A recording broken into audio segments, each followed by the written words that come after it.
is guaranteed. Sometimes the thing you least expect could happen at any given moment in an absolute instant, and you could be completely unprepared for it.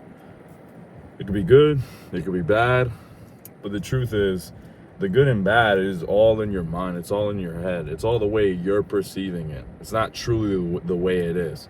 Obviously, let's say, God forbid, you lose your job. It's never, going to be a pleasant reaction at first. But perhaps that's what needed to happen for you later on in the future to find an even better job, or to start another form or another way of earning income, whether it be your own business, being a contractor, whatever the case may be.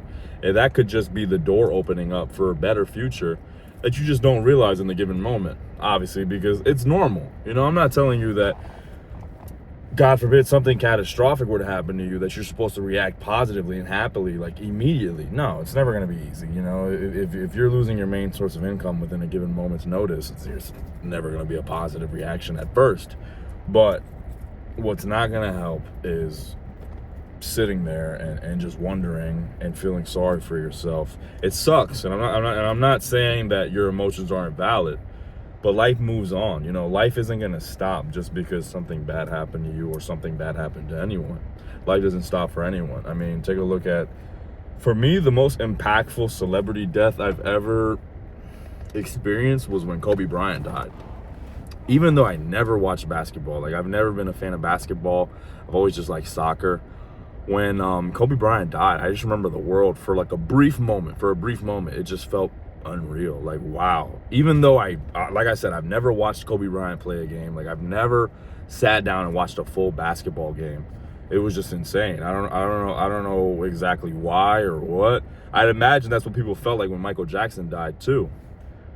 But these deaths were all years ago, and while obviously may they rest in peace, God bless them and their families, that's never an easy thing to deal with. The truth of the matter is that life moves on. Life didn't stop at that moment. Life won't stop at anyone's moment. Whether I die, you die, it'll be sad and tragic. And I'm not saying that people won't mourn you. Of course they will, of course. But no one ever stays stuck in the past. Life has to move on. Bills got to be paid. Things need to be done.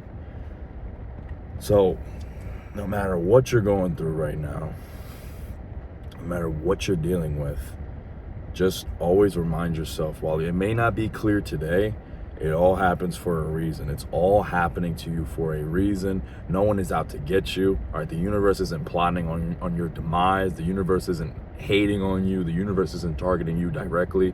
Everything happens, and it doesn't matter so much what happens to us, but the way we interpret it. All right, it could be a good and a bad thing. For example, I've never watched The Boys, but I saw that apparently the main character, the main villain, what the fuck? What the fuck was that? I don't know what the fuck that was, but Homelander is what I was trying to say before I fucking did whatever that was. I don't even know was that a breath stutter? Excuse me. Homelander apparently had a really rough upbringing. I don't know exactly what the details were, but it wasn't a good upbringing. And people on Twitter were saying oh, this is why he turned out the way he was. He was never the villain, he was a victim. Just because something bad happens to you doesn't mean that your evil actions or bad intentions are justified. All right, we've all experienced negative things happen to us in our lives. For example, let's say you got cheated on or you got your heart broken. Obviously, you're gonna feel horrible. You're not gonna feel happy, but that doesn't justify you cheating on anyone else. Even if it makes sense, it might make sense. It could be an explanation as to why you would do such a thing because you felt the pain, but that doesn't make it right. That doesn't make it justified. It just helps connect the dots and connect the reasoning. So no matter what good or bad happens to you, just mainly bad. I mean, obviously something good happens to you, you're not gonna think, why is this happening to me? At least I'd hope you wouldn't. You deserve to have good things happen to you. But even if something quote unquote bad occurs in your life, it's gonna be tough. Especially if it's more serious things like the loss of a family member or the loss of something very special and important. Everything happens for a reason. It was put in your path for a reason, and the fact that you're still awake and you're still alive and you're still breathing is a sign that your plan and that your life, whatever's planned for you, is not over yet. All right, you still have so much more life to live. That's why you're awake. That's why you're alive. That's why you're here. Never forget that, no matter how hard it gets. God bless you all.